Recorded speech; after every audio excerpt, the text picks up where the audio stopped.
everybody, and welcome to a brand new podcast that you've never heard before, and we've never heard before because we're just doing it now and making it all up as we go along. So for those of you who have no idea who we are, which is probably all of you, my name is Dan, and with me, as I was going to say as always, but well, you kind of are, but you know. I will be. Yeah, exactly. Tell the good folks who you are.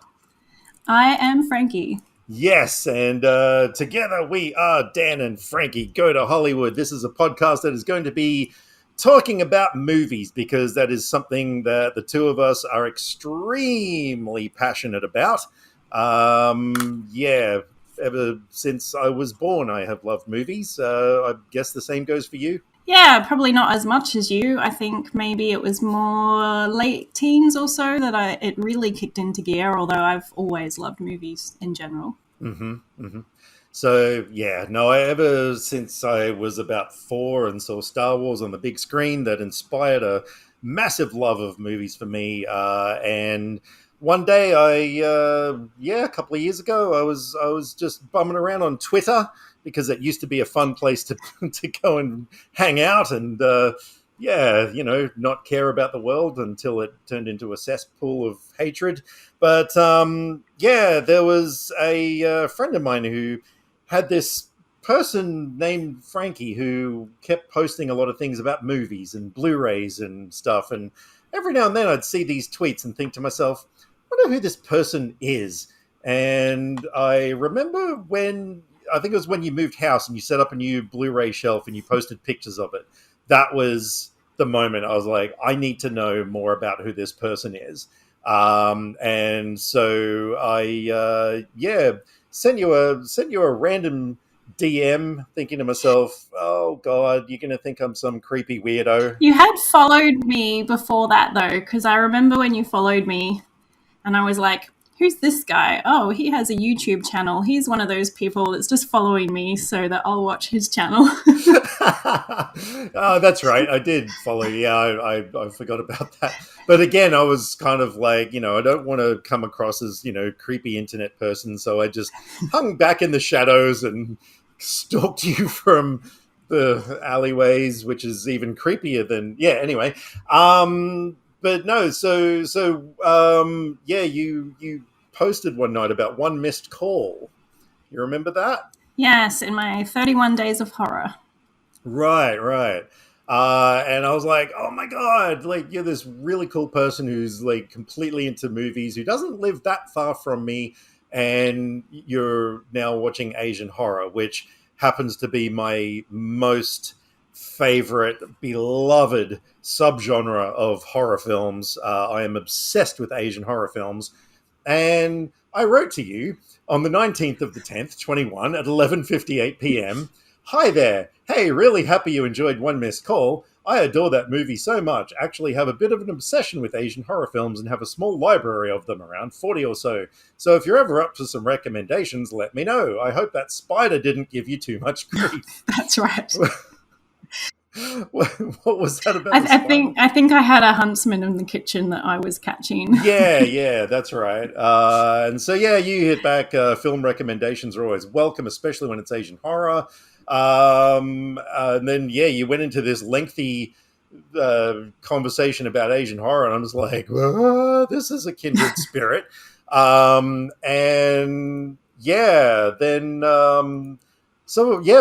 ended up, didn't we? We talked for like every single day for months. Something like that. Yeah, it was every single day we ended up talking to each other. And then, funnily enough, the first time we met in person was to see a movie. It was, because, thanks to my YouTube channel, Movie Talk with Dan Jensen, I was getting invitations to premieres and screenings and stuff, and I most of the time didn't have a +1 because I was lonely. Anyway, but I figured, if you wanted to be a +1, I remember sending you that thing saying, hey, if you'd like, and you're just like, yes. And so, the premiere for Dune Part 1 came up, and that was where we first met in person. and you were extremely awkward and shy, and As always. yeah, yeah, but over time in the last 2 years, the more that we've gotten to know each other, yeah, it is ridiculous. Like we feel like we've known each other for 20 years. Frankie is now one of my most absolute best cherished friends in the world. And I was always telling her she needs to start a movie podcast called Frankie Goes to Hollywood because she was born for that. But yeah, you didn't want to, though. No. Well, I couldn't do something like that on my own. Well, the jury is still out on that one. But anyway, and yeah, over the years, like the conversations that we've had about movies, just endless discussions where neither of us can possibly shut up. And we thought, look, what are we doing with our lives? Let's do this. Let's start a podcast. So, yeah, the reason we're saying all this is because right now, this episode, which we're calling episode 0 in comic book tradition, is going to be a get to know us introductory episode, and also an explanation of how this is going to work. This is pretty much completely Frankie's brainchild. I'm kind of more the creative element of it, doing the logos and pretty pictures and stuff, whereas Frankie is your program director for this thing. Well, kind of. Oh, kind of. Some of the movies will be coming from you. It's not just like I'm saying this is what we're watching. Well, you know, only some of it. Yeah. But yeah, no, I'm very happy to let you steer all that sort of stuff. So, yeah, is there anything you wanted to add to this engaging and wonderful story of how two friends met and started a podcast? I think you've covered it. Oh, okay, well, fine. Well. Yeah. So, well, how about you? Do you want to tell people about what they can expect from this podcast if they ever want to tune in for another episode? So what we're thinking is just the first part of the episodes will just be a general chat about what we've been watching, any movie news or anything like that we think is interesting. And then we're going to go into our focus, which will be 3 movies every episode. One movie is a favorite of both of us, of which we have many. And then the other fun part is one of the 3 movies will be a favorite of mine that Dan has never seen. So I will force him to watch it. Oh, no. And then the third movie will be a favorite of Dan's that I've never seen that he will force me to watch. And we will discuss all of them. We'll do general discussion at first, non-spoilery thoughts and about the movie. So if you haven't seen it, you can get inspired to go find it.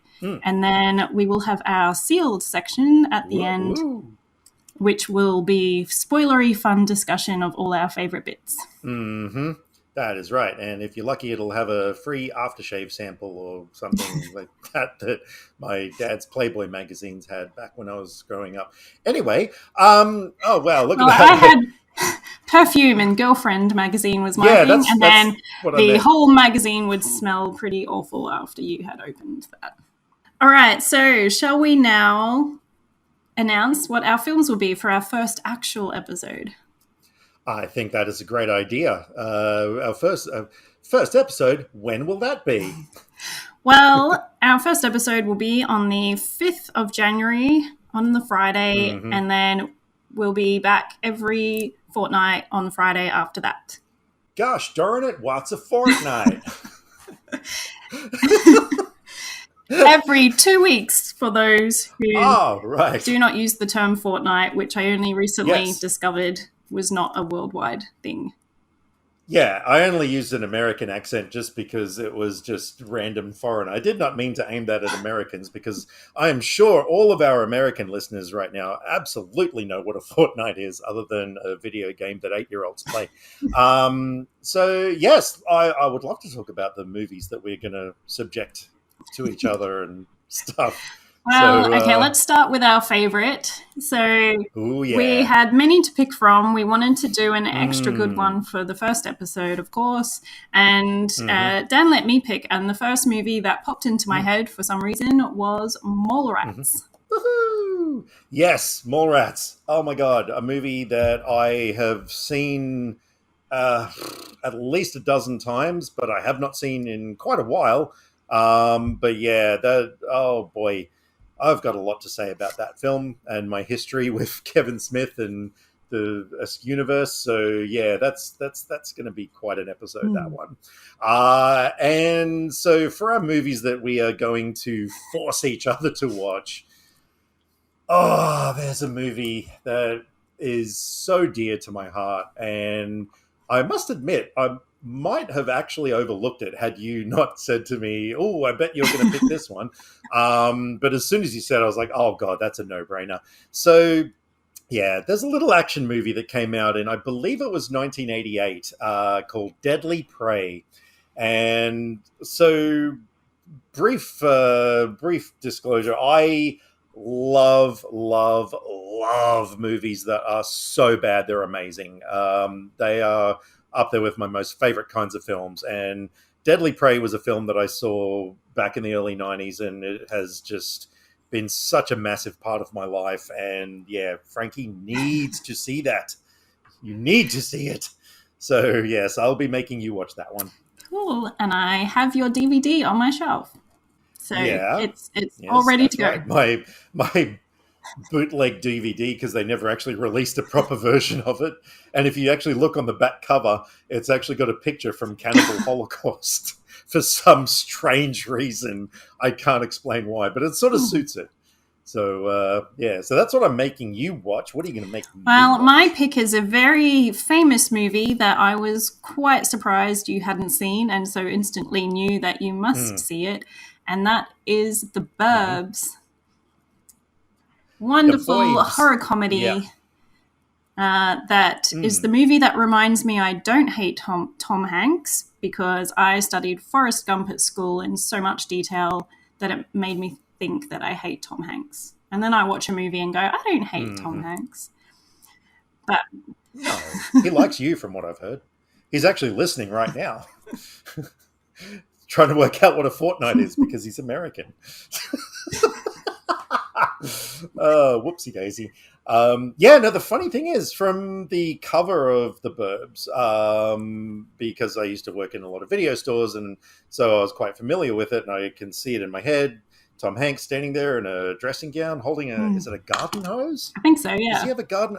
Wow, that is just photographic memory right there. I always got the impression it was just like a typical 80s comedy that's sort of maybe I'd seen 100 times before. No, I think you're going to love Um, it. It's suburbia, little cul-de-sac, and mhm. all the neighbors get together to talk about the suspicious, weird family that's just moved into the street. And yeah, it's so much fun. Right. See, that's the thing. Yeah, like I never knew what it was about, and it just goes to show you cannot judge a movie by its poster, because yeah, I had no idea that there was like Yeah. a I mean, it's horror definitely esque 80s element to comedy it. So fun. But yeah, there is some horror mixed mhm. in there too, and it's just one of the best all time movies, so you will enjoy, I'm sure.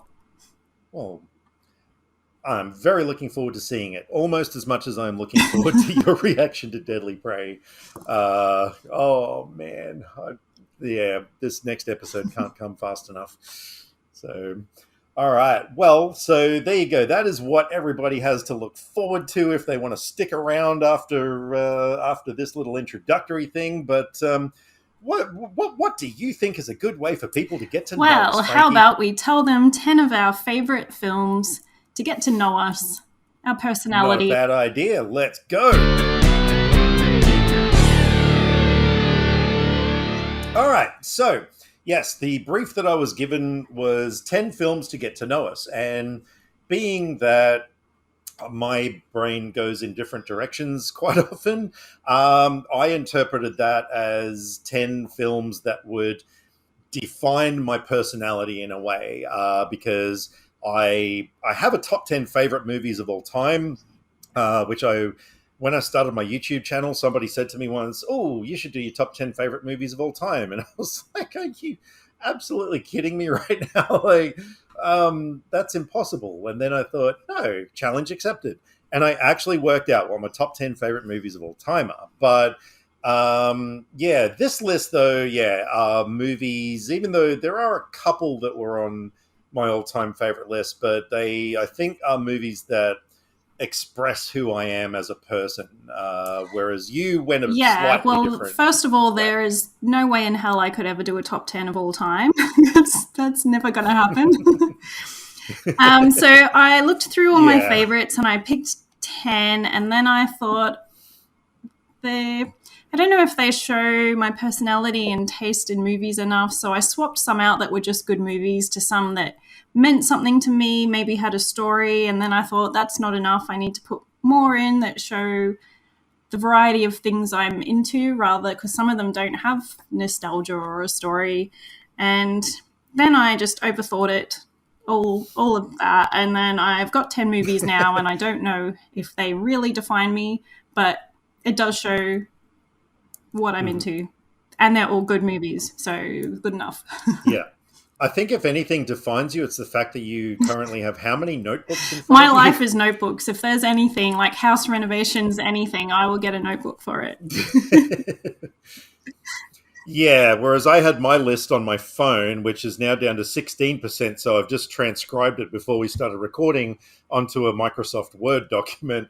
Yeah, that really, actually, we don't even need to go into this. That is who we are. She's the organized one. I don't have a clue what I'm Yeah. doing. And I also overthink things. My list has changed so much over a week or so that we decided on doing this. And I even swapped out a film completely a few hours ago. So, All right. Well, I think it would, since this was your brainchild, I think it would be only fitting that you go first. So, okay. So these are not ranked because they're not our mm, favorites, but we're going to number them anyway. So my number mhm. 10 is Amelie. Very good, very good, very good. And why do you have that on your list? Oh, because it's whimsical and romantic and weird and fun. And I just remember it blew me away the first time I saw it, which Hmm. would have been around the time it came out. Mm, And I haven't watched it for quite a few years, but it's one I mm, always would consider a favorite. hmm. Yep, yep, yep. Mm. I'm with you there. I've only seen it once, but I loved it so much I bought the Blu-ray, and that is always a sign that I loved a movie. But yeah, I also remember being quite enchanted by, yeah, whimsical. That is such a Mm. perfect word for that film. And for a movie that I've only seen once, what year did that movie come out? That was I think mid it was 2000s, 2001. 2001. Right, right. So yeah, it's probably been like 20 years since I've seen it, which is kind of a crime, especially since I own it. It is just upstairs. I could go up, grab it, bring it downstairs, put it in because it's physical media, and screw you streaming. Yeah.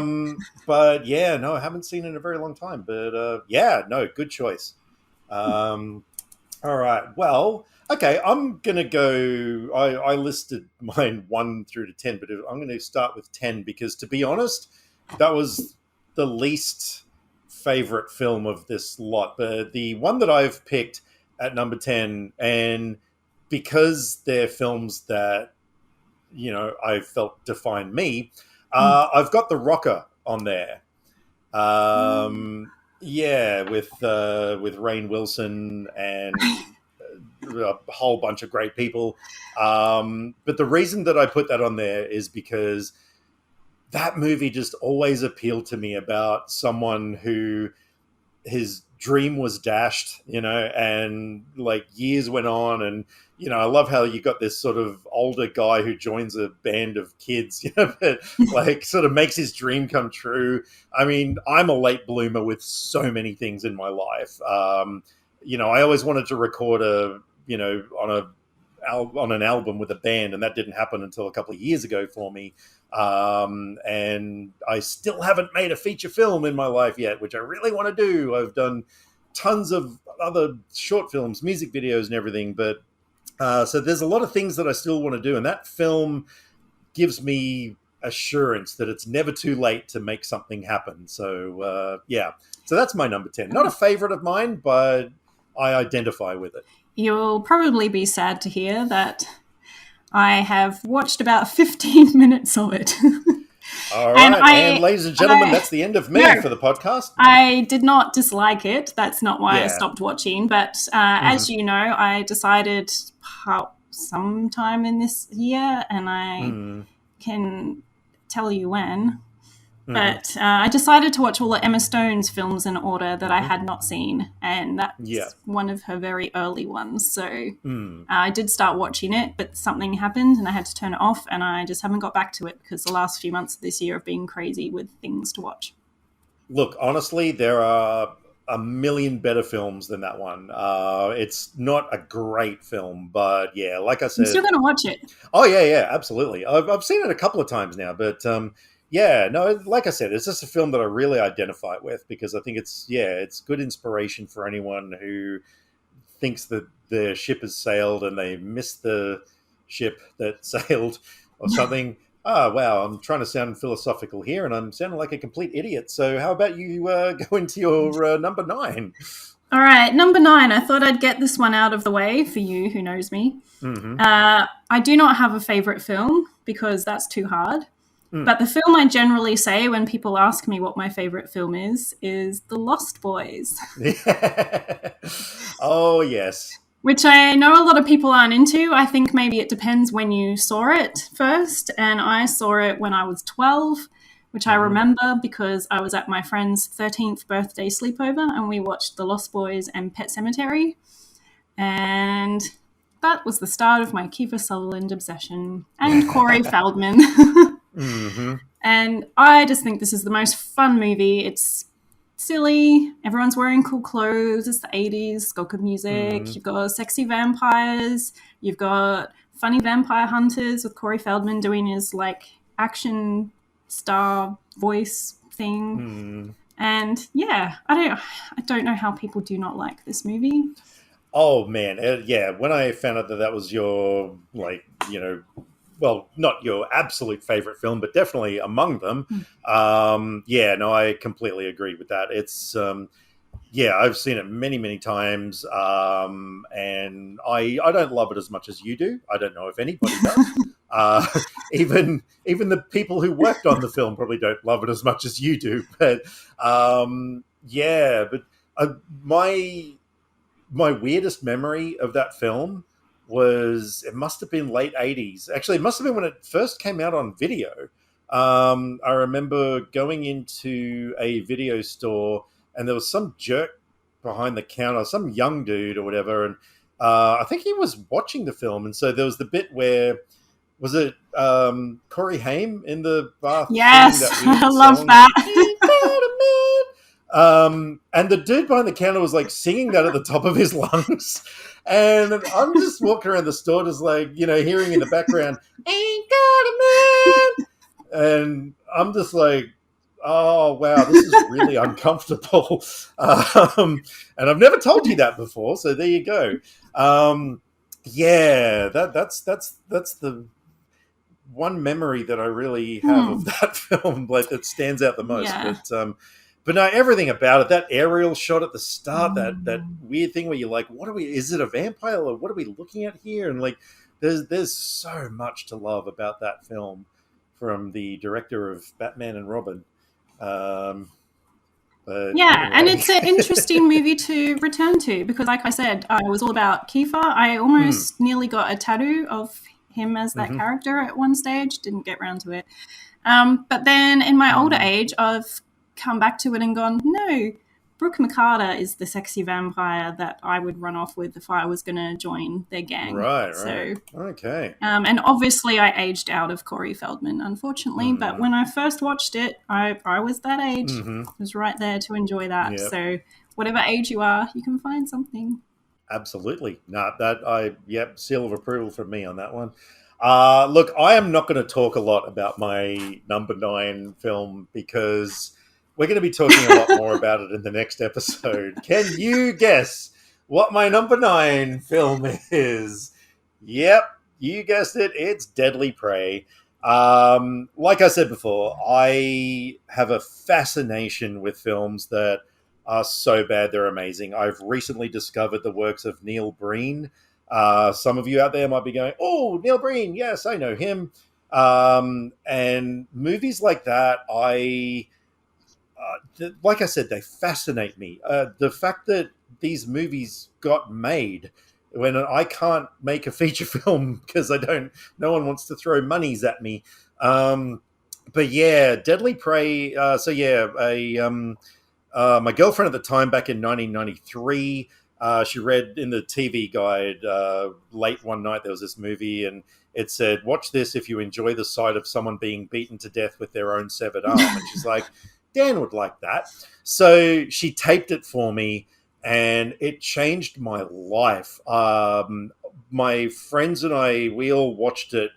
I've seen that movie, oh God, it's got to be at least 30 times, maybe 50 times. I don't even know. But we were obsessed with it. And I'll save more for the next episode. But throughout the course of time, when the sequel to the film, The Deadliest Prey, became a thing, and then I became friends with the star and the director, and it just, yeah, that movie has a very big place in my heart. But as far as movies that are so bad they're good, that to me is the crown jewel in the whole collection. It's, Well, oh yeah, now it is I'm such a nervous. charming film. I hope I like it. I'm sure you will. I am sure you will. But yeah, like I said, I'm not going to talk more about it because we'll save all of the juicy stuff for the next episode. So, Okay. what are you? Number 8. What do you got next? I hope I say the title correctly. Is The Gay Divorcee from 1934. I love Fred Astaire and Ginger Rogers movies. This one is my favorite. And yeah, it's a Hollywood 30s musical with dancing and singing and case of mistaken identity and a fun kind of Italian actor guy who's probably not Italian, but that's okay. I don't care. And Edward Everett Horton, who has become a favorite because he's in a few of their films and is just hilarious. And I should probably watch more of his films. But yeah, there's not much to say. It's a Fred Astaire and Ginger Rogers movie. If you know them, you know what you're getting. Well, I had not seen a lot of their films, but when we first met and when we exchanged a pile of like 50 movies for each other to watch, but that one, I saw that one and I loved it, and I still remember whole scenes from it.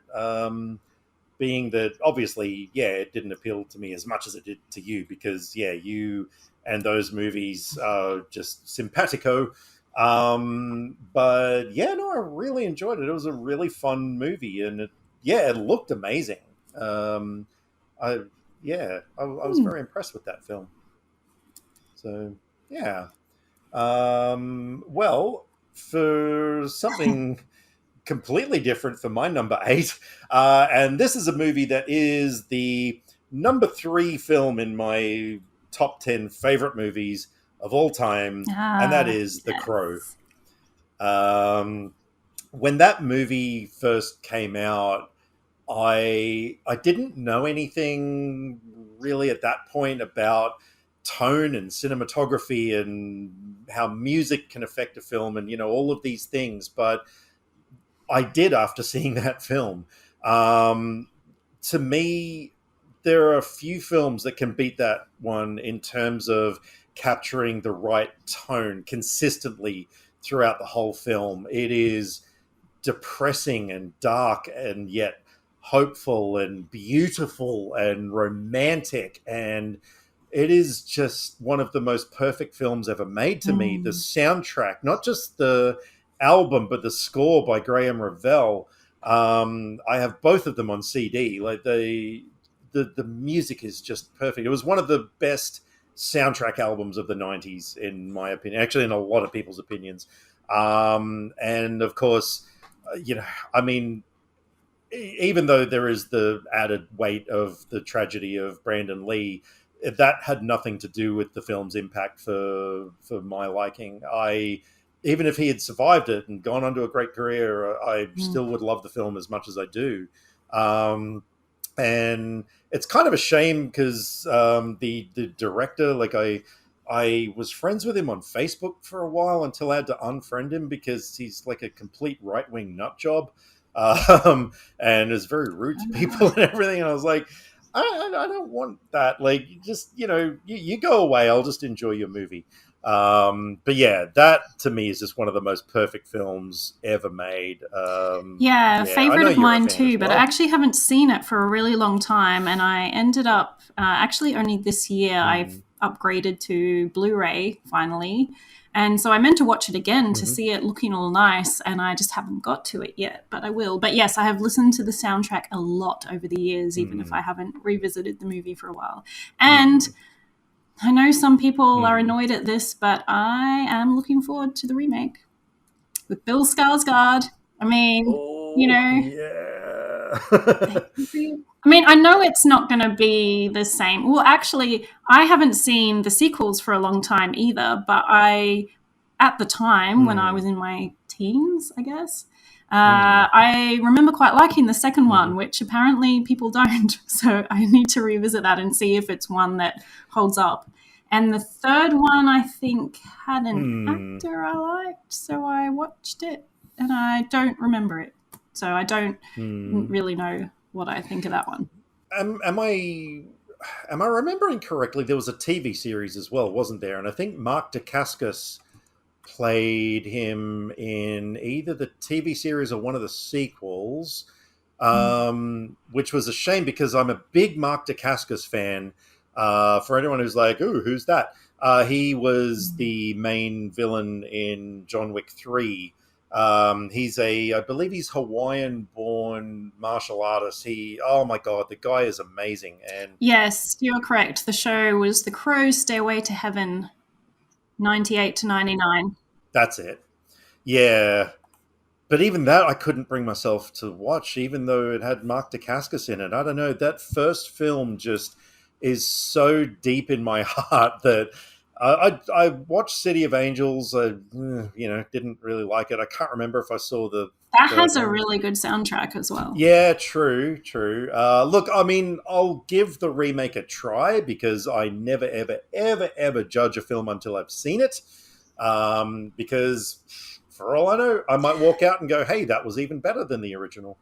Well, I will trust in Bill Skarsgård and hope it's not a repeat of the Craft sequel remake thing that got released recently, because I went in with an open mind, as I always do, and that was really bad. I didn't even bother with that one because I was like, yeah, you know what? I had to. It was the Craft, and I'm like, I have to. And yeah, that was terrible. All right. Well, that's my number 8. So what okay, back to good movies. Number 7 is, I think, the most recent movie on my list. And there's no story with this except I heard about it on the Arrow podcast and they played a bit of a song from it. And I was like, I need to blind buy this movie. And I did. And it was amazing. And I made you watch it and you thought it was amazing. And that is Dinner in America. Oh. Yes. Oh my god, that movie is amazing. Yeah. Yeah, Carl Gallner has become a favorite of mine. He's been in a few horror things in recent times that I have seen, and so he's become one of those actors that I will watch things he's in. He will lead me, and yeah, he's just so good in this. I think this is the movie that just made me really take notice of him. Did you say he will eat you?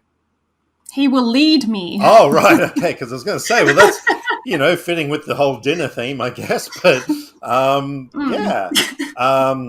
Yes, that was one of the pile of 500 movies. I don't know, it was 50, wasn't it? Oh, whatever. 50 million movies that you lent me, and I was like, No, remember, that was...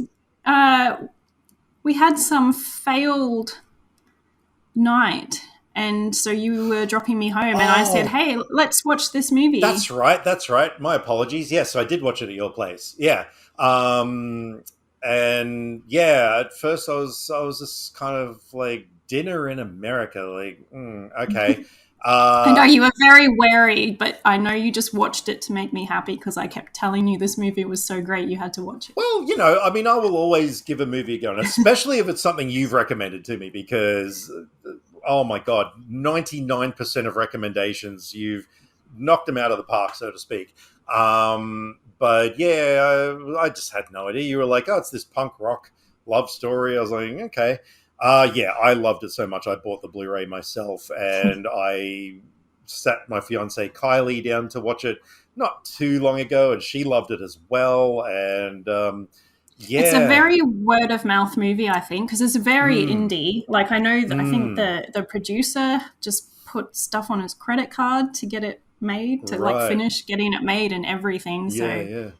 but yeah, it's amazing. Oh yeah, no, and yeah, it was a punk rock movie in so many ways. Not just because it was about a punk band, well, not about them, but yeah, like amazing characters. The girl whose name I don't know, her character was just fan freaking tastic. Emily Skeggs. Uh, Yes, yes, that was her. Thank you very much. And my apologies to Emily Skeggs if you're listening to this right now. But your performance was really memorable. Yeah. Your character, the way you brought her to life, and I'm actually talking to Emily right now. Anyway, the way she brought her to life was amazing. Yeah, I loved everything about that film. It was weird. It was funny. It was weird and funny. Those, yeah, Yeah. pretty much the two words. Like, yeah. So, no, thank you very much for showing me that one. But speaking of weird, my number 7. So this is this is borderline in the realm of films that are so bad they're good. It's not that this film was poorly made, because it's not. It's actually quite competently made. But it is a trauma film. And if you know trauma films, they're, oh my freaking God, they are some of the weirdest films on the planet. But I saw this film many, many years ago, and it is just such a comfort film to me. I could watch this film 10 times in one day, and that is Bloodsucking Freaks, which I know you haven't Nope. seen. Nope. This film, it's from the 70s. It is, oh my God, it is extremely violent, but the violence doesn't look realistic enough to be kind of off putting or anything. But it's got the weirdest characters. It's about this underground performance art troupe run by this guy named Sardu and his midget. Are we allowed to say I think midget? so. Okay. Yeah, well, apologies to all the midgets out there. His little person sidekick named Ralphus, played by Louis de Jesus, a little Mexican guy. And I know all these things because everything stands out in my head. And so they capture this prima ballerina from one of the most famous ballerinas in town, and they basically torture her to force her to dance for them. And meanwhile, there's a detective on the case. There's a theater critic working for the papers who kind of starts finding out what's going on. And meanwhile, they've also got I think it's like a sex slave trade going on beneath the theater and all this sort of shit. But oh my freaking God, there is so much teeth pulling and limb twisting and penis severing. It's got everything that you want in a film. And the reason why it defines my personality, I should probably get into that more, because no, I don't sever penises. It just defines my weirdness, I think, because yeah, I do like to dabble in the weird side of life, and that film encapsulates it more than any other film for me. So yeah, Bloodsucking Freaks is my number 7. Well, that is in my watch list, so I don't know if Mm-hmm. that was you or a podcast, but someone talked about it enough in a way that made me add it to my watch list. So Mm-hmm. one day. I hope it was me. Yes, I'll make you watch it in one of our episodes. All right, my number 6. I figured I should have some Argento on here for some Giallo reps. So I have Tenebrae, which I like Suspiria. It's pretty. I like Deep Red, Mm. but I think Tenebrae is my Mm-hmm. favorite. And why is that?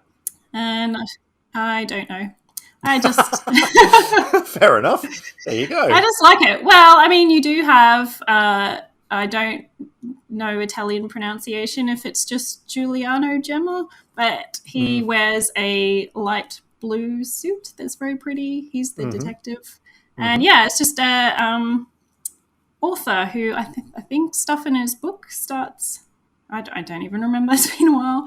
Right. Anyway, killings are happening. Detectives investigating. The author's a bit suspicious, and there's some good kills and things going on. It's I don't know. I like Argento films, even if they don't work. There's something interesting about all of them. Yeah. But this is one of the ones that works. So it's one Well, of the the thing best. with the suit, that was reminding me of what you once said about leading up to starting our podcast, that I would be talking about things like the cinematography and the way that the aspect ratio changed the mood of the film. And you would be talking about how pretty somebody looked in a pair of flared trousers or something. So, Yes. yeah, exactly. I'm all for style and cool hair and stuff like that. I like Absolutely. the pretty things.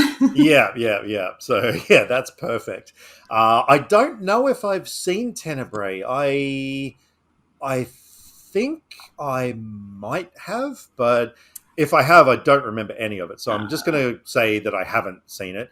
I mean, I've Well, seen. if you haven't, it's going on the list. Yeah. I've seen Suspiria. I don't know how many times. I mean, I own several various copies of it because of different special collector's editions and what have you. And I even owned the remake, despite having Dakota Johnson in it. But That was good. I yeah, don't think of that as a remake. It doesn't feel like a remake. It just feels like it was just actually a good. similar Well, story. Tilda Swinton really stole that film for me, so I didn't care that Dakota Johnson was in it. But no, as far as Tenebrae goes, yeah, I don't. I'm going to say I haven't seen it. So yeah, so there you go. That would be one that I will have to see at some point. Have you seen Deep Um, Red? yes, I own that, so I know I've seen it. I mean, I know I've seen that one, but again, I don't really remember it. Yeah. But do I own Tenebrae as well? I don't even know. Yeah, physical media rules. But anyway, but moving on from horror, so my number 6. Actually, again, this kind of goes into the weirdness territory. But that is a film called Better Off Dead from the mid '80s with John Cusack. Have you seen that one? I think so, but that's one of those ones that if I have, it was so long ago, and I can't say Oh, for sure. I remember my parents rented the VHS, and yes, I am that old, and brought it home because the trailer had a bit where Cusack's character lands in the back of a garbage truck, is going along. There's two black guys fixing a power pole or something, and one of them says, "Now that'd be a shame. Folks be throwing away a perfectly good white boy like that." And I remember my parents just losing their shit over that line. And so they rented it and everything. And oh my God, that movie. So it was written and directed by a guy named Savage Steve Holland, who he didn't do much after that. He did another Cusack film called One Crazy Summer, which was really good. But Better Off Dead, man, it is so full of randomness. And I love randomness when it's done right, you know. And this film, I mean, the Cusack's character's kid brother in it, he keeps mailing away things from a cereal box, you know, and they get progressively more and more weird. You know, there's like at one point he gets a How to Pick Up Women book, and later on Cusack goes to visit his little brother, and he goes in, and the kid's in his room with all these strippers around, you know, and he's like a little Hugh Hefner, and he orders a laser gun that actually works, like it's but it all culminates in, and look, I don't get, if you haven't seen it by now, you know, it's from '86, I believe, so shame on you. He mails away for a build your own rocket ship or whatever, and like at the end of the movie, you see a space shuttle launch from inside the house. It's There's so many memorable things. The paper boy who's after his $2. It's a really cool love story as well between him and this French exchange student, played by Diane Franklin, who was just brilliant and adorable in that film. Curtis Armstrong as his like best friend. He was amazing. Like, it is one of the funniest films ever made. So yeah, randomness and funny are two things that I think define me quite well. So that's why I had to put that movie in my number 6. And your description of that just Mhm. made me think of another movie that I've added to my honorable mentions. Oh, So wow. now I have 5. I've still got 2, but anyway. All right. Okay, speaking of 5, my number 5 movie, which you definitely have not seen, Oh, is Northanger Abbey from 2007. you're right. And I love period movies, especially Hmm. Jane Austen. I try to read Jane Austen, and I've read a couple, but they're not really my thing. But I did read Northanger Abbey, which is quite short, and completely fell in love with it.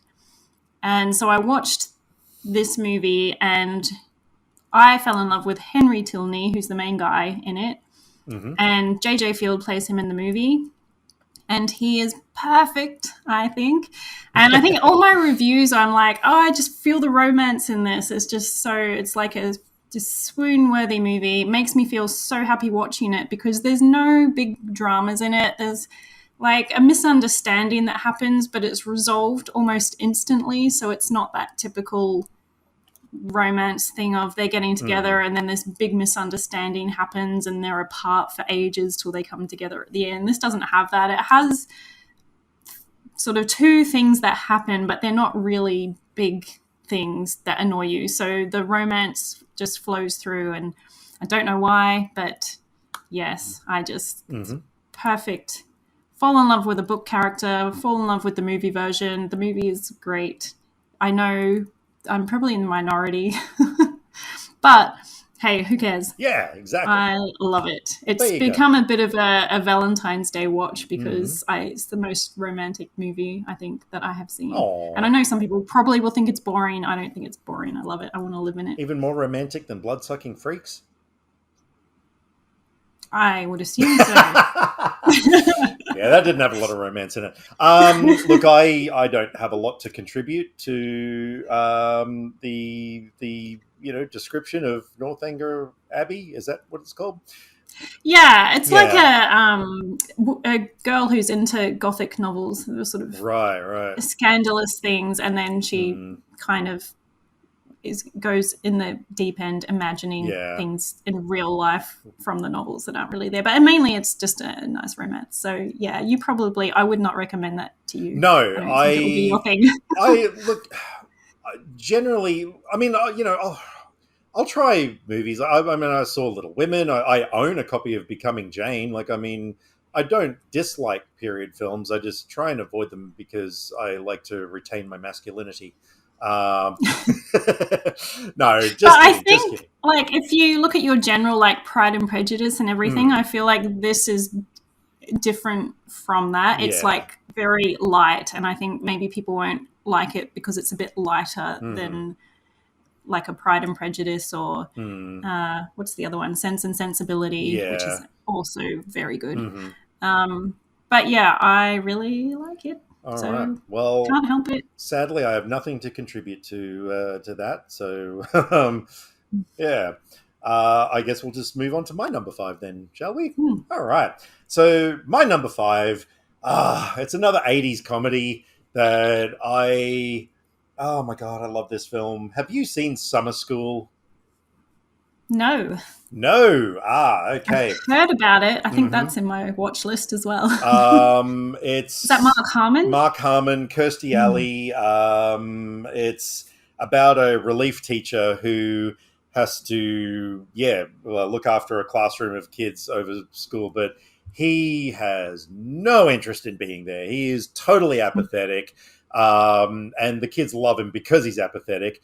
But of course, but all these kids that it sort of goes into their personal lives, like what they're trying to achieve in their lives and stuff. But basically, things just go way out of control, and so Harmon's character gets fired, and they bring in a new teacher. And there's this classic scene where there's 2 characters, Chainsaw and his best friend whose name I can't remember, and chainsaw. They're obsessed with the Texas Chainsaw Massacre, and so they stage this thing when the relief teacher comes in, where it looks like the class has just been butchered in the most gruesome ways.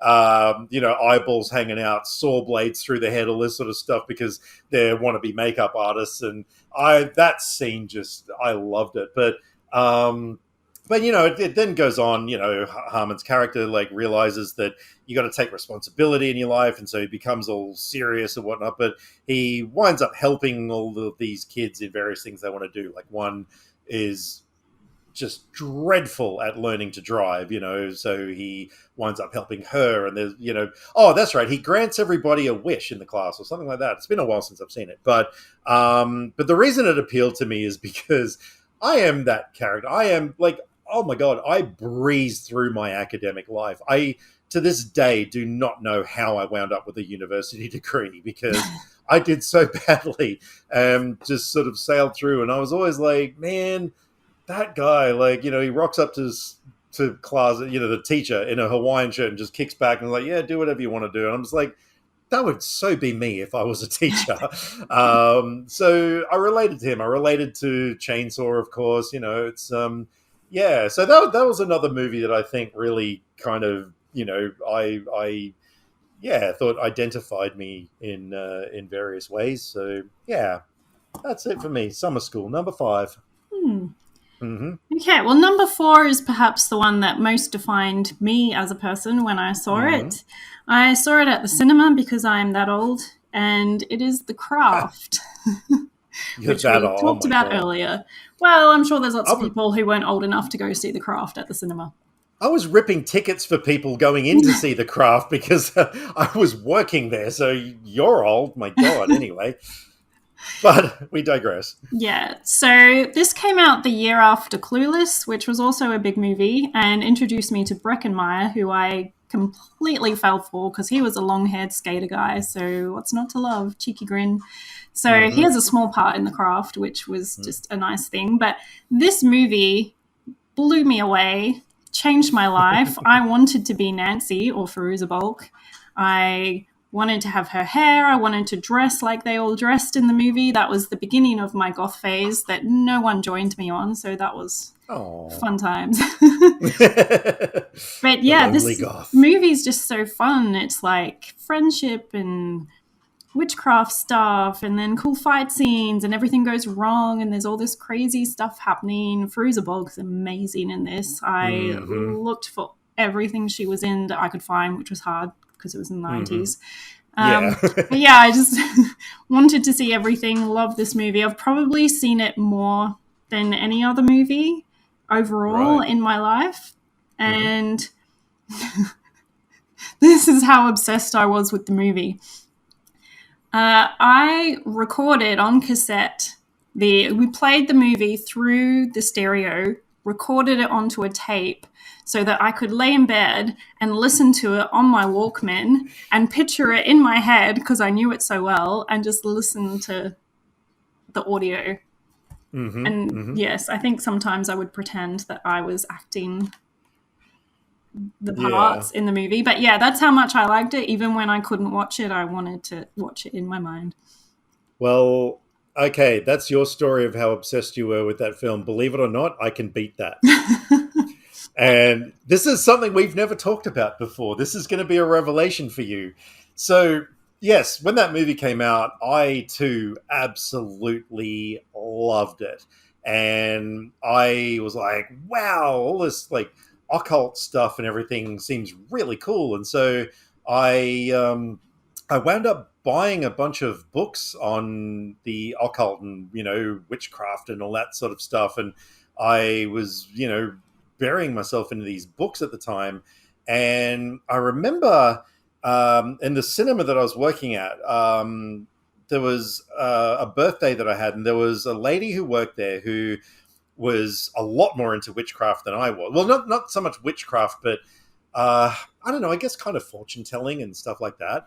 And she baked me a set of rune stones. And she gave them to me, and they were just, carved with the runes and all that sort of stuff, because At the time they were used in various sort of, occult things. And anyway, I was reading about them, and it said that in order to become one with your rune stones, you actually have to paint the runes with your blood. And to this day, I still have two scars here on my left upper arm where I actually cut. I know you can't see that there.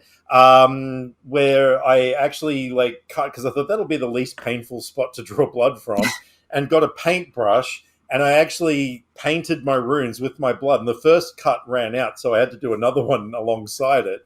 Wow. So as much as you tape your audio to listen to at night, I am forever actually scarred because of that film. It was a phase. I just, kind of one day thought, I'm not really into occult stuff anymore. Hey, cool scars. I don't know whatever happened to my runestones, but thank you, Angie, for baking those for me. I think I still do have all the books that I accumulated at the time, but they're just there for bookshelf fillers. But so there's my story on my affiliation with the craft. Also has a very good soundtrack, and oh yeah, I think maybe all of the songs I've only ever heard in relation to that movie. So if I do hear them, I think of that. And I heard that they covered, is it How Soon Is Now, because they couldn't afford the Smiths version. And I think that's for the best. Yep. No, I agree. That was good. Although I do think the Tartu version was really good too. But, that's just me. So there you go. We both have a rather deep love of that film. Mine went all the way into my arm. But anyway. So on the subject of 90s films, down to my number 4. And this is probably going to be no surprise as to why it's on my list. But I've put The Mask on there.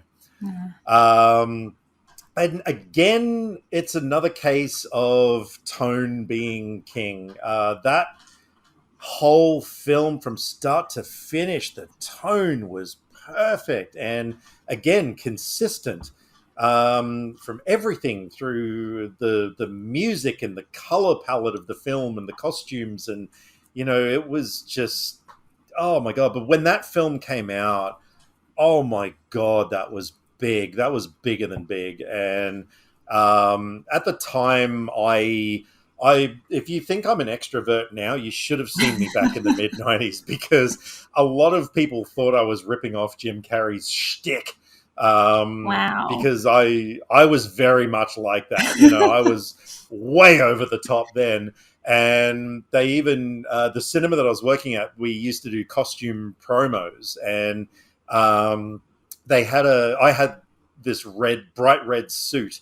So they were like, oh my God, you've got to do it. I was like, okay. And so they threw this green rubber mask on me that was made by a professional. And I had to go around the shopping center with flyers, advertising the film. And when you're wearing a mask, because you've got no inhibitions, they're all gone because no one knows who you are. Like, oh man, you just go crazy. And I remember going into the food court outside of McDonald's and standing up on a table and just throwing a bunch of flyers in the air and running off laughing and, all this sort of stuff. Like, that was so much fun. But, 90s Jim Carrey is just, God, we were lucky that we went through that time, And I just think of all the films that he did, that one, is right up there. So, it's colorful, it's fun, it's bright, it's crazy, it's hyperkinetic, it's me. So, well, I have seen that film one time in the 90s, and I was with my friends, and they found out there was 2 of us in the group who had not seen it. And so everyone else was like, oh, you have to watch this, it's the best movie ever. And then we watched it, and we were both like, nah. Wow. But I do need to just remove this dagger from my heart. I will revisit it because I do love 90s Jim Carrey so much. And I reckon give it another recent go. times I watched Batman Forever and Ace Ventura, and loved them. So I'm like, I need to Mm, revisit that because it's a bit weird if that's the only. Because Dumb and Dumber and everything, I watched all of it and I mhm, liked all of it. So I don't know why I didn't like The Mask. I mm. don't remember it, so I don't know what made me not like it at the time. But Yeah, yeah.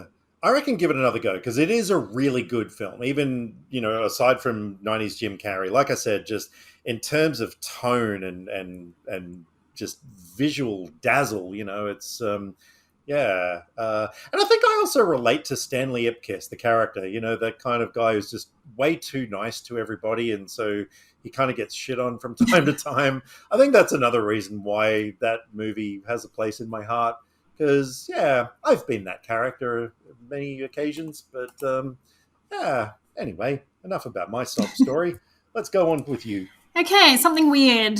One of my favorite directors is David Lynch. So Hmm. I have not put David my favorite David Lynch film on the list. I instead went with Eraserhead because that was Hmm. probably one of the first super weird movies that I saw because I had seen Lost Highway. A friend introduced me to that, and that then I moved to Brisbane, and so I didn't have that friend anymore. So I was on my own, and Oh. I remember I Oh. used to often go to HMV and wander around, and I would see the cover Hmm. of Eraserhead, and of course, the cover of that movie is very distinctive.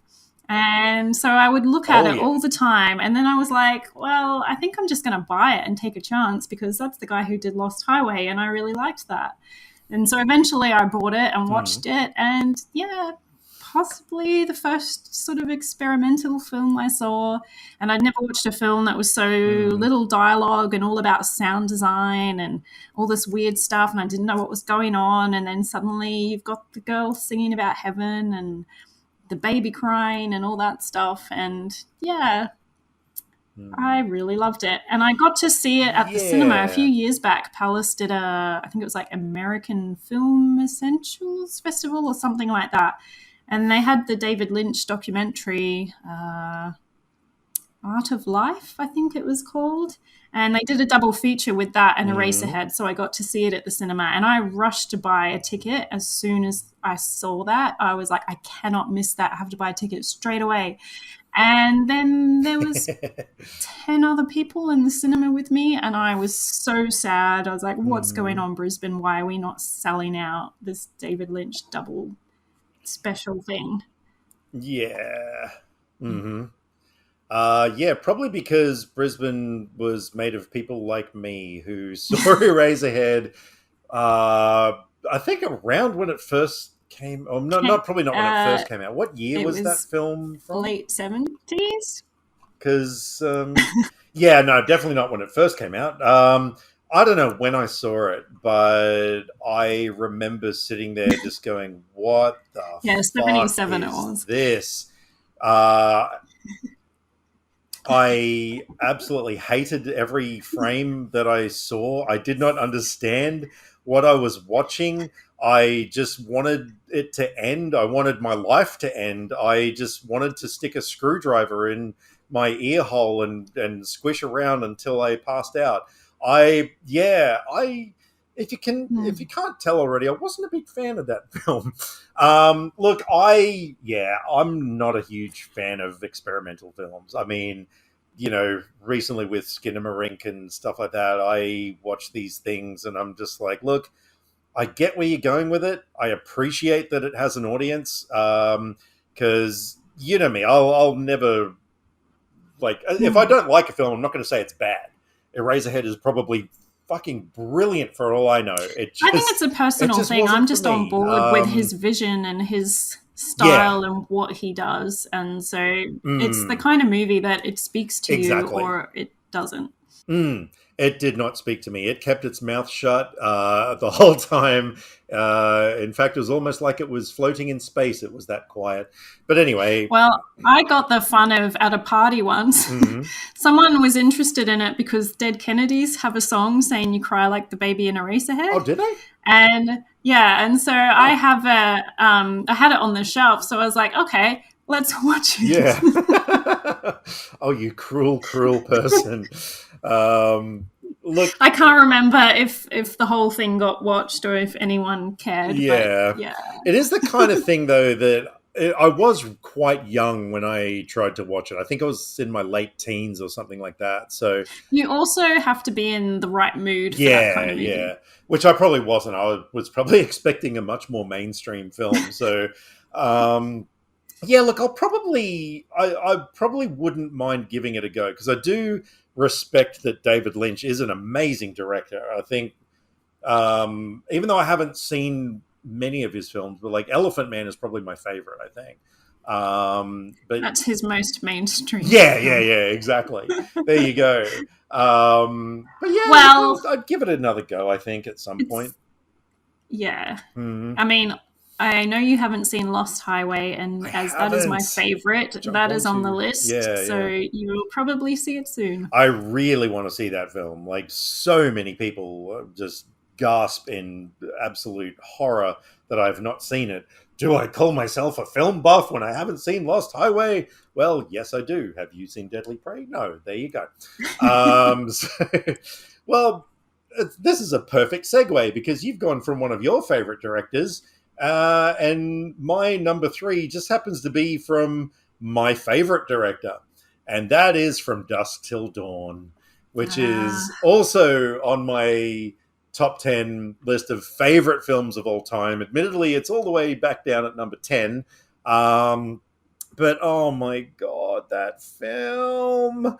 Um, yeah, it's a crime thriller, a heist movie, a horror movie, a vampire film set in freaking dirty, gritty Mexico with rad music, insanely awesome costumes. Just oh my god, everything about this film. So Robert Rodriguez is my most favorite director of all time. I'm a wannabe filmmaker, I suppose.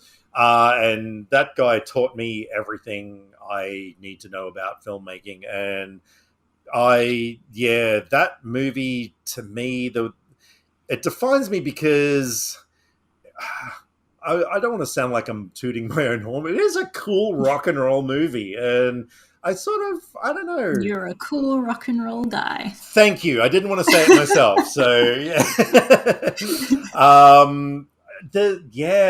I don't know. It is a weird film. It's the way it was made was just so guerrilla filmmaking style and everything, even for a big budget film. I absolutely love that film, and I really do feel that it kind of defines a part of me in a way. Maybe the filmmaking side, I guess. Yeah, but I know you've seen it recently. Yeah, that was fun to revisit recently Hmm. and interesting because I this year have been rewatching ER, which of course is how I first saw Clooney, like Hmm. lots of people. And yeah, so it's always funny to go back to that and then go back Hmm. to his movie roles Yeah. where and just yeah, Hmm. it's a good time. And yeah, Yeah. Tarantino, I love him, but he is a little too good at playing creepy guy. Well, that's another thing. Yeah, of course. Like Tarantino is in my list of favorite directors of all time. So when you Yeah, got he's on mine too. him writing it, Rodriguez directing it, Tarantino also acting in it. Like, yeah, I think it is. It just does feel to me like the pinnacle of collaborative filmmaking achievements for me, for my personal taste. So yeah, maybe this film does lean more towards defining my taste in films as opposed to my personality, but yeah, I had to throw that in my list of films that define me. So, yeah, that's my number three. Cool. All right. My number two, which you have not seen yet, Oh, is Take Shelter, right. the Yeah. Jeff Nichols film from 2011, which Mm-hmm. got on my radar, I think, because when I was. No, actually, I was going to say Michael Shannon, but it wasn't Michael Shannon. It was Mm. back when I used to do a mail order DVD rental thing, and I Mm-hmm. saw the cover when I was browsing, and it looked like had like a swarm around the sky and looked very kind of end of the world themed. And so Mm. it actually turned out to be not what I was expecting, but better than it probably would have been if it was the movie that I was expecting it to be. It's Hmm. very psychological about this guy having these visions about the sort of end of the world coming, and he's, building a bunker and doing all this kind of stuff. But it's Michael Shannon and Jessica Chastain as his wife, and it's amazing. I loved it so much. I've now since then watched all of Jeff Nichols' films, so I'm up to date and eagerly awaiting The Bike Riders getting a new Mm. release date, since as far as I know it still doesn't have one yet after all the Mm. debacle about being dropped by whoever and picked up by someone else. Hmm. But yes, all Jeff Nichols films, they're small films, but very, yeah, like quiet, psychological, involved Mm. movies. Shotgun Well, Story yeah. is my second favorite, which is similar thing. Also Michael Shannon. He's they like to work together, and I like that. Hmm. Yeah, yeah. Well, I know you've been talking about this film for a long time that I've known you, which is not a long time. But yeah, and then I looked it up and I have not seen any Jeff Nichols films, have I? I don't think I'd seen any. Don't think so. We're going to say no. But yeah, I mean, I'm definitely looking forward to The Bike Riders. That does look like a terrific film, judging by the trailer. But again, it's that whole thing of like anything you recommend to me, I will happily watch. So yeah, I'll get around to it. Hmm. It's on my list of 6 billion films that I need to Yes. watch before I die. And it has an Uh, ending that invites discussion. So okay. you need to hurry up and watch it so we can talk about the ending. All right, you sit here and talk to everybody. I'm going to go and watch this film, and I'll be right back. No, just kidding. Uh, yeah, no, I'm keen to see it. Yeah, it's one of those things.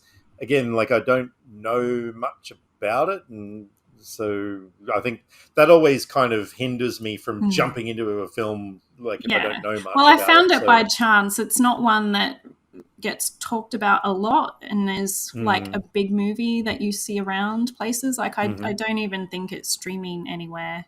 yeah. It looks like it's available to rent Hmm. digitally, but I've never noticed it streaming anywhere. Oh, well, I'd Well, have to not rent here. it because I mean, I wouldn't pirate movies or anything like that. Like that would be illegal, and I couldn't give that information away on a podcast or something that So I wouldn't do that. Anyway, moving on.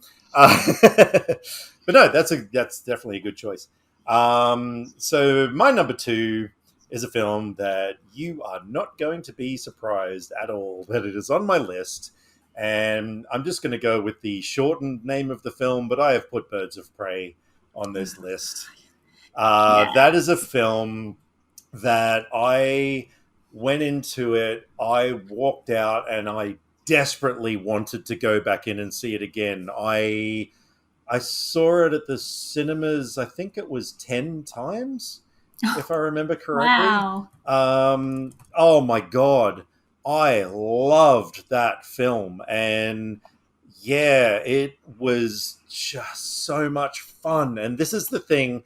Okay, the reason why I've put that on my list is because for me, as much as I love films that will make me think or feel or inspire me or whatever, first and foremost, I love to have fun. And yeah, that movie was one of the most fun films I have seen in a very long time. It didn't hurt the fact that I have a slight obsession with the character of Harley Quinn, which I'm sure we'll explore in another podcast because I'm just not going to get into that right now. Um, Other than to say, if you walked into my house, it is almost like a museum to the character. But no, look, overall, I know the film had its fair share of critics in both, professionals and fans alike. But yeah, for me, it was so much fun. It was brilliantly directed, great characters. The soundtrack album was incredibly good. Even though normally it wasn't my type of music, but I had that CD on repeat for like a month. And yeah, I just love it. And yeah, like I said, I think that is a perfect example for me of a fun Yeah. time at the cinema. Yeah, I really And you're liked kind of the this. same. I kind of caught up on DC films a couple of years ago, and this was one of my favorites. And it also made me absolutely love Black Canary. So Hmm. that sent me off Mm, exploring the yeah, comics yeah. after that as well. Hmm. Yep, yep. No, I was really happy that you liked that film because that's kind of a gauge of whether I can be friends with somebody or not, as if they like Birds of Prey. So yeah, no, just kidding, because there's probably a few people listening who are like, "Oh, fuck Birds of Prey, that movie's shit. Oh, women." Anyway, Number please one. continue. So my number one film is my other very recent film on the list, and it just completely surprised me. Hmm. Last Night in Soho. Yay! Tell the story And about that one. yeah, so I was lucky enough to be invited to the film premiere by a Mm. guy called Dan, who I had met, I think, Oh, once in person. Was this the oh second yeah. second Oh, time we that met? creepy, And so creepy weirdo. he was like, "Do you want to come to this premiere for this movie?" And I'm like, "Oh, it's still kind of awkward. I've only met this guy once. I don't know. Should I go? Should I just not?" But because it was Edgar Wright, who, I'd seen Scott Pilgrim, Hmm. Shaun of the Dead, and this was a horror movie, and it had Anya Taylor-Joy. So then I thought, well, okay, I'll go see it. And I think maybe I watched the trailer. I don't know. And Hmm. then you were excited because it was an Oh yeah. Edgar Wright film, but I think I Hmm. loved it way more than you did because Oh, there's I no doubt. was obsessed. And I put the soundtrack on to listen on the drive home because it's all like 60s music and very pretty Mm. stuff. And Anya Taylor Joy looks amazing. And I just completely just fell for Sandy and who was Matt Smith? Jack. Sandy and Jack. That's like Hmm. the perfect romance at the beginning if you take it out of the film. Mm. And I loved that. That dance scene was amazing. And I also Mm. loved watching the video of how they managed to do that. And Hmm. yeah, I don't know. Thomasin McKenzie was amazing. It's just everything was Mm. amazing in that film. It was like it was made for me, that film. I think, yeah, if there was ever going to be a film that you would put at your number one, I don't think you could have picked better than that one. Um, yeah, look, I was insanely excited because Edgar Wright is another director in my top. I think I once made a list of, I think it was my top 6 or 7 directors of all time. I love any director that you can tell it's one of their films by watching one of their films. If you don't see their name in it, it's like, oh, and so yeah, Edgar Wright just has his own signature style, but this film deviated from that in a big way. Like there wasn't a lot of his, stamp on the film, and but yeah, my God, I remember you and we both just sat there at the end, and I was like, oh my God, I love that film, and I looked at you, and you're just like, ugh. I was like, oh wow, okay, well you really liked it as well, good. And yeah, as you said, you definitely loved it even more than I did, um, which is not to say that I didn't love it, because I mean, oh my God, I really did. We went back to see it again, didn't we? Like a Yeah. second time? Yeah. After the Yeah, premiere, we yeah. paid our own money and went and saw it again because it was Hmm. that amazing. Oh yeah, yeah. No, that film is extraordinary. It is just, it's like being in a weird nightmare. It's a horror film without being a horror Well, it film. kind of is a It's horror film. yeah, just yeah, but not really a scary horror film, but But it's got all the creepy stuff with like all the men and oh yeah, yeah. the scene where Yeah, it's more she's like creepy than doing scary, things. but I mean Yeah. that's obviously, to personal taste, but yeah, I love visually incredible performances, out of this world, perfect casting. As you said, the soundtrack was just phenomenal. Yeah, I really couldn't fault Yeah. that film. That's another one. The soundtrack and the score, both amazing. Yeah, yeah, yeah. So yeah, no, look, I think as far as a number one film for you, that definitely fits, and I am pretty sure you're going to agree that my number one film really fits with my personality as well, because I have chosen for my number one film, and this is not ranked, but yeah, it's Hot Rod. Uh, That's the one that I added to my honorable mentions right, before. right. When you were talking about like just the Randomness. weird and random. Yeah. Oh, yeah. So back in 2007, I remember seeing the poster for Hot Rod. It popped up in a local cinema, and I looked at it and I thought, oh yeah, it looks like a comedy, like yeah, whatever. And the film never got released, and so I was still curious about it uh, down the track. And then it got released on DVD, and I blind bought it. I was like, okay, look, yeah, I've got to give this film a go. It sounds amazing, you know. And I remember at the time I was working in a car park booth, and I used to bring along a portable DVD player to sort of hide down on a shelf and watch movies because it was the most fucking mind-numbingly boring job on the planet. And so I put this movie on. Anyway, I'm watching it, and oh my God, I was laughing to the point where I had tears in my eyes. Cars are driving up, and I'm having to pause it, wipe the tears, like grab their ticket. And there were so many people that were like, you know, oh my God, are you okay? I'm like, oh yeah, sorry. I'm laughing a lot. And that would have just looked insane. This little person inside a box laughing themselves to tears. But I honestly think it is the funniest movie I've ever seen in terms of consistent laughter. There's not a scene in the film that doesn't have at least one gut-bustingly funny moment. The characters are weird. The dialogue is bizarre. The whole premise of the film is just insane. And yeah, I love that film more than words can express. I mean, when I wrote my list, that was the first film that I actually added on there because I was like, films that define me. Oh, Hot Rod. So I'm glad I've gone backwards in the list. So yeah, and yeah. Well, I mean, I know you love it because I showed it to Yeah, you. that was another one. I actually had talked about it, and then I was doing an order at JB, and they had it on sale. So the Blu-ray, so I just grabbed it because you'd talked about it. And I think that was another one that you were dropping me home after something and we decided to watch it.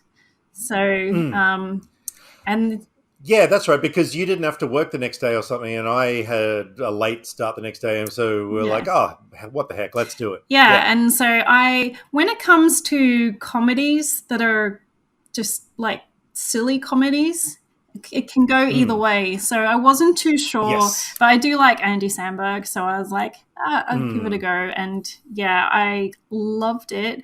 And I have in my review that it's the best falling sequence ever seen in a movie. Oh, absolutely. That being said, you haven't seen Kung Pao Enter the Fist, so that may rival it. Yeah, but anyway, but no, I that was a joy for me sitting there because I mean I had seen it a dozen times at least when it came time for you to watch it, and sitting there just every now and then I was looking at you just laughing your ass off, and I'm like, yes, this is perfect. Yeah, but yeah, what you said was great. Like, yeah, it was silly without going too over the top. It was just perfect. It was over the top, but just in the right level. It didn't go too far because it was pretty over the top. Yeah. And as I said in my review, it was my kind of weird and funny. I would join the crew too.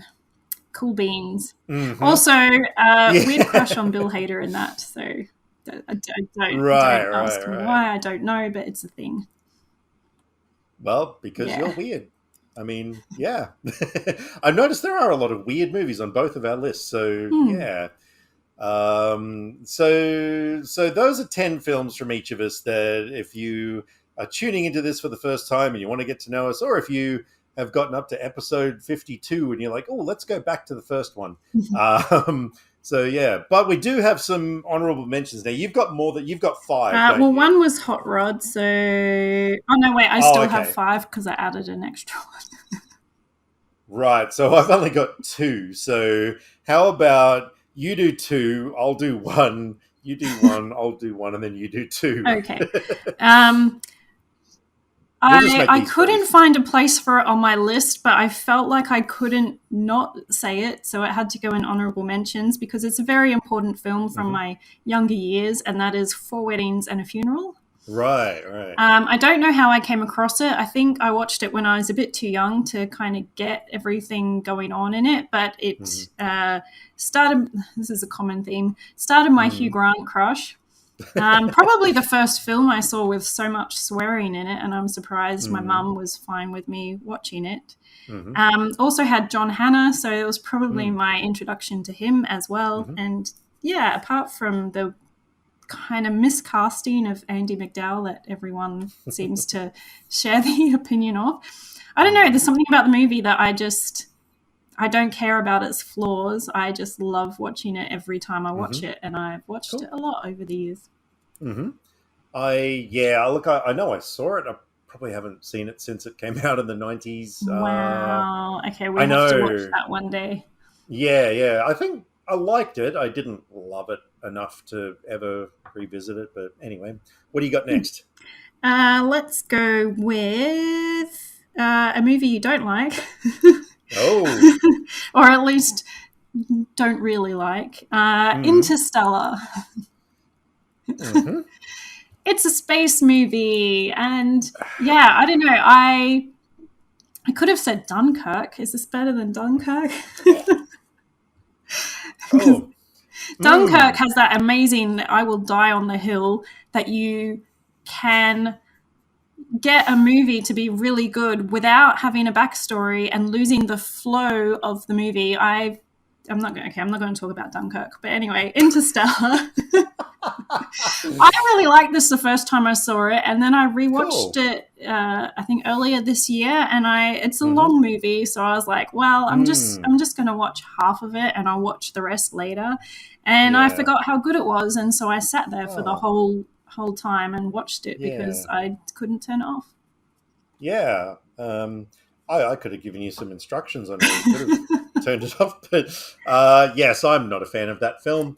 I saw it in the cinemas, and I I wish I remember. had seen it at the cinemas. I didn't make it in the end. Oh, see, we got that kind of in common. You wish you had. I wish I hadn't. So, yeah, I remember getting to the end of that and thinking, I don't really know what happened, and I was bored. And Oh, I don't know how Christopher you could Nolan be sucks, but bored watching that. well, all right, we'll save that for another podcast Yeah. episode. Actually, one day we will We'll have have a a Christopher Nolan special. yes, a debate on why Christopher Nolan is an overrated hack, or not. I can die on that hill for Dunkirk. And that Yeah, you do not need backstories to have a good story. And that no, you actually would have can. ruined Dunkirk if they had suddenly flashed back or people decided to have big heart to hearts in the middle of everything going Yeah, on. look, if you do die on that hill, I'll come to the funeral, but I'm probably not going to make a speech because it's going to be a big anti Christopher Nolan rant about how wrong you were. I will do that at your funeral that you have died upon the Dunkirk hill. Yeah, that's not very nice. Let's not talk about you dying in the middle of this podcast, shall we? Um, Okay. all right, now that's fair enough. Well, I'll go on to one of my two. I had Ferris Bueller's Day Off on my list Ah. because when I was a kid and I saw that movie, I saw it in the cinemas and I wanted to be him so badly. I wanted to be that really popular, cool dude who just has an insane amount of luck, who can never do anything wrong and all that sort of stuff. And I did become him. So, so no, I do kind of feel like my life does have a Ferris Bueller esque sort of amount of luck where just nothing can go wrong, and um, it's just all about having fun, and it's like that whole stop and smell the flowers while you can philosophy and all that, and You definitely yeah. are the most positive person that I know. Exactly. There you Mm. go. Thank you. Again, I didn't want to talk about myself too much, so I'm glad that you said that. So yeah, I did have that on my list until it got bumped off by probably blood-sucking freaks or something. What do you got next? Infection from 2004. It's Ah, a yeah. Japanese horror film. Mm-hmm. Uh, the setting of, I think it's the hospital's closed down and there's just like a few people left, and then this mysterious patient turns up and then things happen. And yeah, I don't know, there's just something about this film that I just absolutely love. I think I came across it on one of my 31 Days of Horror times. Actually, I have the DVD, so maybe I just picked it up blind during a sale or something. And yeah, I don't know, it's just a fun movie, and I just feel like as far as kind of Japanese horror goes, it's nice to visit one that's not one of the big ones that everyone knows. Oh, okay, that answered my next question, because I was going to say, why would you pick that one over, your Rings and your Ju-ons and One Missed Calls and things? So yeah, okay, cool. I believe I'm pretty sure I own it. There's a lot of those films I've seen once and haven't revisited. So yeah, I've seen it twice now, and I found it just as enjoyable on the second watch, even knowing what was going to happen. Well, one of the other ones that I had on my list, and it's again, this is because it was movies that I felt defined me. This is on there because from what other people have said, and I had Bullet Train on there for the sole reason that 3 people told me that I reminded them of Brad Pitt's character Butterfly. And at the time when someone said that to me, because I think we were walking out of the theater and one of my friends said, "Oh my God, you are so much like him." I was like, "What? No, I'm not. I'm nothing like that character." And then I watched it again and I was like, "Oh my God, I actually do see a lot of myself in that character." Just that very laid back, nothing bothers him, Zen-like sort of attitude. And I was like, oh, wow, yeah, that is me in a lot of ways. So I did have that on my list. I didn't think about that, but now that you say it, yes, I definitely see it. Also, fun to have that on honorable mentions because it was one of the best movies of the year. So. But yeah, it wasn't so much the film, but just that character that I thought was relatable. But yeah. All right. Last two. Okay, so I'm glad I left these 2 till last because they're both movies that you will be watching because they're both favorites of mine that you need to see. The first one is Brain Scan. Which, okay, yes. No, I do want to see that. Which I've talked to you about a lot because fun 90s movie, kind of virtual reality CD-ROM game. Yes. Edward Furlong, who's just a good guy to have in your 90s movies. And the other one, also from the 90s, is Cry Baby. Ah, yes, of course, which I haven't seen. Fun John Waters musical film, rockabilly style, Johnny Depp. So some really good songs in it. And yeah, not much to say. You will see. All right. Well, I will be happy to because, again, if you recommend it, I'll be happy to watch it. So, all right. Well, there you go. Those are films that define us and our tastes in films. Yeah. Yeah. So, yeah, that's all we got, I guess. Yeah. Yeah. So I hope you enjoyed listening to our movies, and we'll come back for our first actual episode where we just discuss 3 and generally talk about a few more, probably. Yeah. And we'll also occasionally get into news, things that we find interesting and, whatnot. I'm sure there's going to be lots and lots of things to discuss. So, yeah. So, yes, as Frankie mentioned, so the next episode is going to be on Friday, January the 5th. So, yeah, you can find us. We're going to be all over the place. This will be on YouTube and stuff. We're going with the handle of Dan_and_Frankie. So yeah, if you want to find us on Twitter or Facebook or YouTube or wherever, just go Dan_and_Frankie. Don't forget the underscores because you might find a different Dan and Frankie from another multiverse who are nowhere near as fun and entertaining as we are. Yeah, I don't know. I'm just talking a lot of shit. Get used to it, people. All right. Thank you very much for listening, and we will catch you on the next one.